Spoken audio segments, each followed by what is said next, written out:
Friends, welcome back to my YouTube channel. आज हम सीखेंगे हिंदी की रीडिंग करना। गाइस, जिन बच्चों को हिंदी की रीडिंग नहीं आती है वो इस वीडियो से सीख सकते हैं। मैं आपको स्लो रीडिंग कराने की कोशिश करूँगी ताकि आपको एक एक वर्ड सही से समझ आ सके। तो चलिए स्टार्ट करते हैं। चैप्टर है 12 और इस चैप्टर का नेम है क्या निराश हुआ जाए।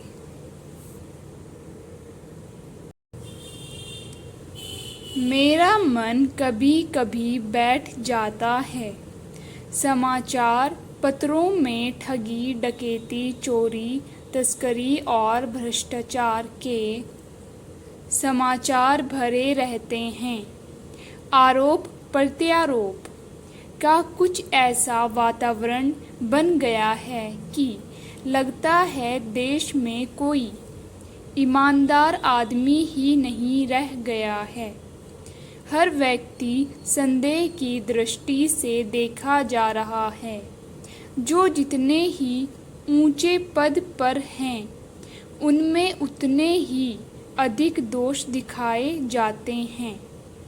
एक बहुत बड़े आदमी ने मुझसे एक बार कहा था कि इस समय सुखी वही है जो कुछ नहीं करता। जो कुछ भी करेगा उसमें लोग दोष खोजने लगेंगे। उसके सारे गुण भुला दिए जाएंगे और दोषों को बढ़ा चढ़ाकर दिखाया जाने लगेगा।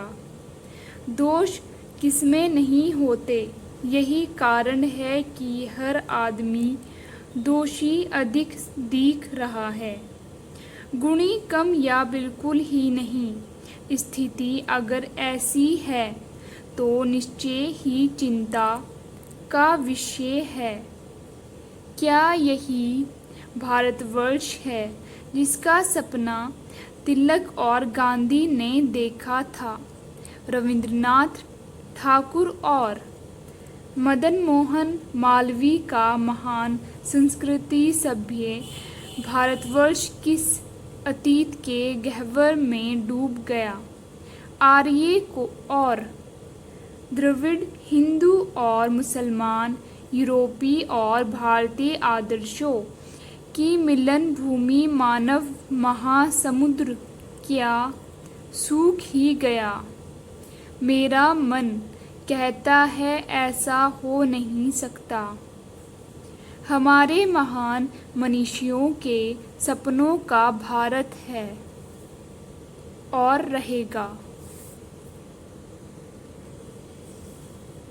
यह सही है कि इन दिनों कुछ ऐसा माहौल बना है कि ईमानदारी से मेहनत करके जीविका चलाने वाले निरीह और भोले भाले श्रमजीवी पिस रहे हैं और झूठ तथा फरेब का रोजगार करने वाले फल फूल रहे हैं।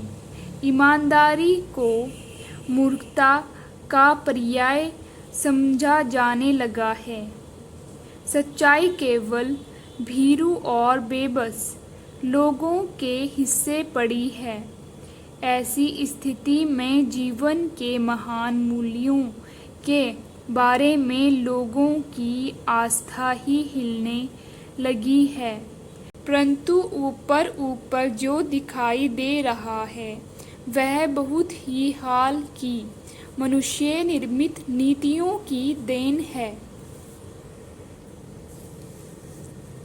सदा मनुष्य बुद्धि नई परिस्थितियों का सामना करने के लिए नए सामाजिक निषेधों को बनाती है।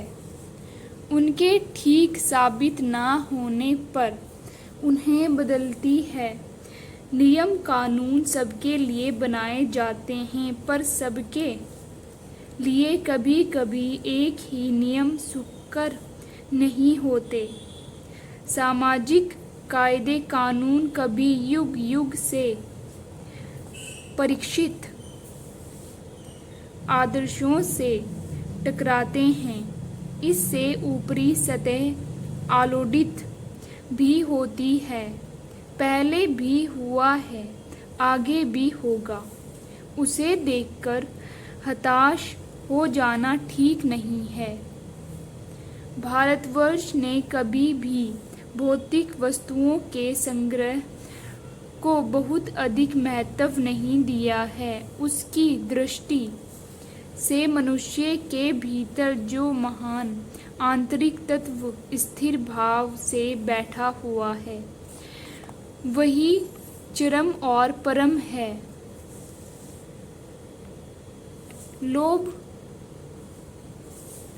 लोभ, मोह, काम, क्रोध आदि विकार मनुष्य में स्वाभाविक रूप में विद्यमान रहते हैं, पर उन्हें प्रधान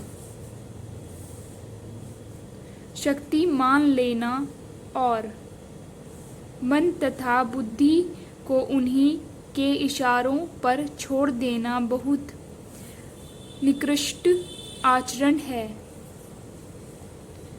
भारतवर्ष ने कभी भी उन्हें उचित नहीं माना। उन्हें सदा संयम के बंधन से बांधकर रखने का प्रयत्न किया है, परंतु भूख की उपेक्षा नहीं की जा सकती। गुमराह को ठीक रास्ते पर ले जाने के उपायों की उपेक्षा नहीं की जा सकती। हुआ यह है कि इस देश के कोटि कोटि परिजनों की हीन अवस्था को दूर करने के लिए ऐसे अनेक फायदे कानून बनाए गए हैं जो कृषि, उद्योग, वाणिज्य, शिक्षा और स्वास्थ्य की स्थिति को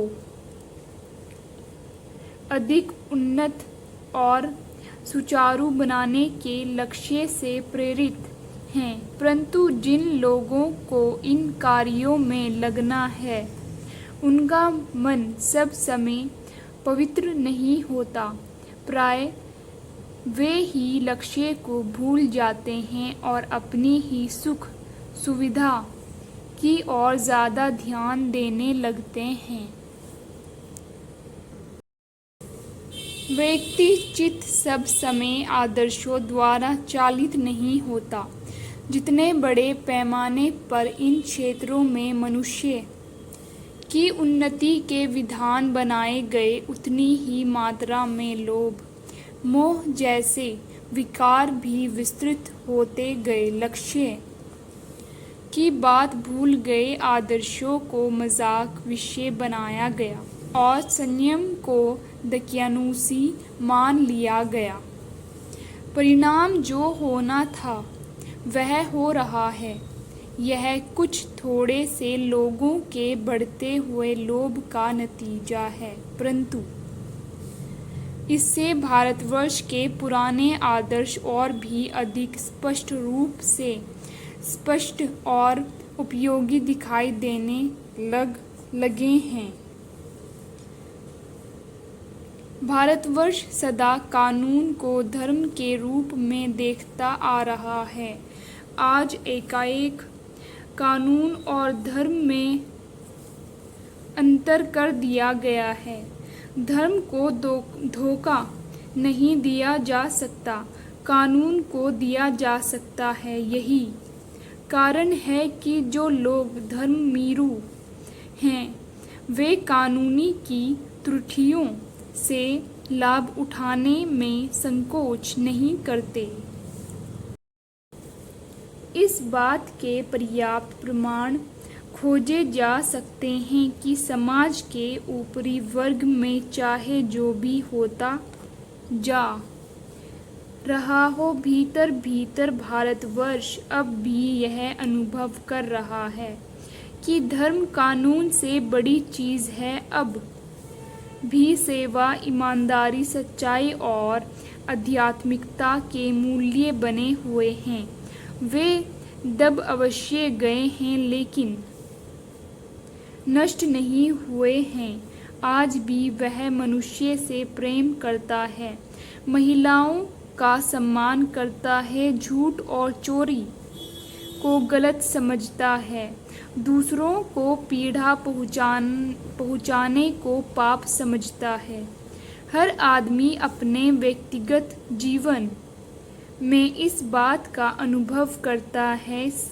समाचार पत्रों में जो भ्रष्टाचार के प्रति इतना आक्रोश है, वह यही साबित करता है कि हम ऐसी चीज़ों को गलत समझते हैं और समाज में उन तत्वों की प्रतिष्ठा कम करना चाहते हैं जो गलत तरीके से धन या मान संग्रह करते हैं।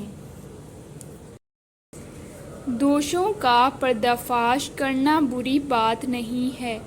बुराई यह मालूम होती है कि किसी के आचरण के गलत पक्ष को उद्घाटित करके उसमें रस लिया जाता है और दोषोद्घाटन को एकमात्र कर्तव्य मान लिया जाता है। बुराई में रस लेना बुरी बात है। अच्छाई में उतना ही रस लेकर उजागर ना करना और भी बुरी बात है। सैकड़ों घटनाएं ऐसी घटती हैं जिन्हें उजागर करने से लोक चित्त में अच्छाई के प्रति अच्छी भावना जगती है।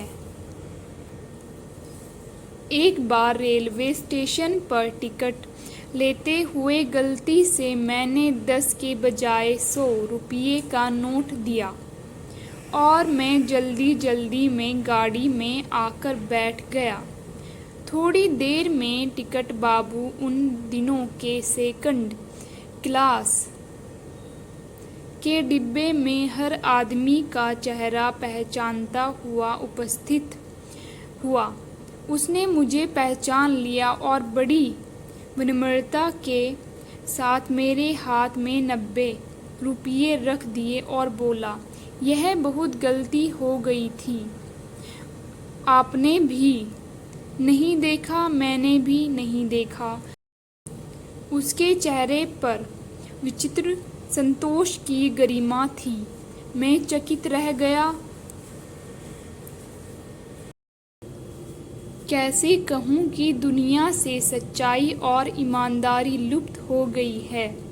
वैसे अनेक अवांछित घटनाएं भी हुई हैं, परंतु यह एक घटना ठगी और वंचना की अनेक घटनाओं से अधिक शक्तिशाली है। एक बार मैं बस में यात्रा कर रहा था। मेरे साथ मेरी पत्नी और 3 बच्चे भी थे। बस में कुछ खराबी थी, रुक कर चलती थी। गंतव्य से कोई 8 किलोमीटर पहले ही एक निर्जन सुनसान स्थान में बस ने जवाब दे दिया। रात के कोई 10 बजे होंगे। बस में यात्री घबरा गए। कंडक्टर उतर गया और एक साइकिल लेकर चलता बना। लोगों का संदेह हो गया कि हमें धोखा दिया जा रहा है। जंगल में खराब हुई बस खड़ी है। यात्री परेशान हैं, रात का समय है। बस में बैठे लोगों ने तरह तरह की बातें शुरू कर दी। किसी ने कहा यहाँ डकैती होती है। 2 दिन पहले इसी तरह एक बस को लूटा गया था। परिवार सहित अकेला मैं ही था। बच्चे पानी पानी चिल्ला रहे थे। पानी का कहीं ठिकाना न था। ऊपर से आदमियों का डर समा गया था। कुछ नौजवानों ने ड्राइवर को पकड़कर मारने पीटने का हिसाब बनाया। ड्राइवर के चेहरे पर हवाइयाँ उड़ने लगी। लोगों ने उसे पकड़ लिया। वह बड़े कातर ढंग से मेरी ओर देखने लगा और बोला, हम लोग बस का कोई उपाय कर रहे हैं, बचाइए, ये लोग मारेंगे। डर तो मेरे मन में भी था, पर उसकी कातर मृदा देखकर मैंने यात्रियों को समझाया कि मारना ठीक नहीं है, परंतु यात्री इतने घबरा गए कि मेरी बात सुनने को तैयार नहीं हुए। कहने लगे, इसकी बातों में मत आइए, धोखा दे रहा है। कंडक्टर को पहले ही डाकुओं के यहाँ भेज दिया है। मैं भी बहुत भयभीत था, पर ड्राइवर को किसी तरह मारपीट से बचाया। 1.5-2 घंटे बीत गए। बच्चे भोजन और पानी के लिए व्याकुल थे। मेरी और पत्नी की हालत बुरी थी। लोगों ने ड्राइवर को मारा तो नहीं, पर उसे बस से उतार कर एक जगह घेर कर रखा।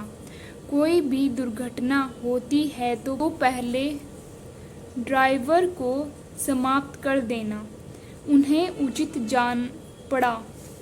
इसी समय क्या देखता हूँ कि एक खाली बस चली आ रही है और उस पर हमारा बस कंडक्टर भी बैठा हुआ है। उसने आते ही कहा, अड्डे से नई बस लाया हूँ, इस बस पर बैठिए। वह बस चलने लायक नहीं है। फिर मेरे पास एक लोटे में पानी और थोड़ा दूध लेकर आया और बोला, पंडित जी, बच्चों का रोना मुझसे देखा नहीं गया। वहीं दूध मिल गया, थोड़ा लेता आया। यात्रियों में फिर जान आई। सबने उसे धन्यवाद दिया, ड्राइवर से माफ़ी मांगी और 12 बजे से पहले ही हम सब लोग बस अड्डे पहुंच गए। कैसे कहूँ कि मनुष्यता एकदम समाप्त हो गई।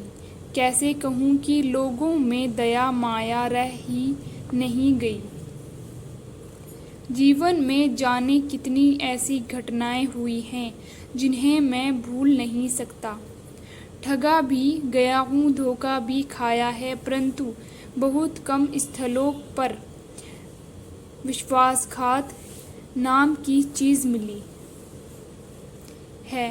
केवल उन्हीं बातों का हिसाब रखो जिनमें धोखा खाया है, तो जीवन कष्टकर हो जाएगा, परंतु ऐसी घटनाएं भी बहुत कम नहीं है। जब लोगों के अकारण सहायता की है, निराश मन को ढाढ़स दिया है और हिम्मत बंधाई है। कविवर रविंद्रनाथ ठाकुर ने अपनी प्रार्थना गीत में भगवान से प्रार्थना की थी कि संसार में केवल नुकसान ही उठाना पड़े, धोखा ही खाना पड़े, तो ऐसे अवसरों पर भी है प्रभु मुझे ऐसी शक्ति दो कि तुम्हारे ऊपर संदेह ना करूं। मनुष्य की बनाई विधियां गलत नतीजे तक पहुंच रही हैं, तो उन्हें बदलना होगा। वस्तुतः आए दिन इन्हें बदला ही जा रहा है, लेकिन अब भी आशा की ज्योति बुझी नहीं है। महान भारतवर्ष को पाने की संभावना बनी हुई है, बनी रहेगी। मेरे मन निराश होने की ज़रूरत नहीं है। सो गाइस, चैप्टर यहाँ पर फिनिश हो गया है। आई होप आपको ये चैप्टर पसंद आया होगा। अगर आप ऐसे ही हिंदी की रीडिंग सीखना चाहते हैं तो मेरे चैनल को लाइक, शेयर एंड सब्सक्राइब करना ना भूलिएगा। Thank you for watching.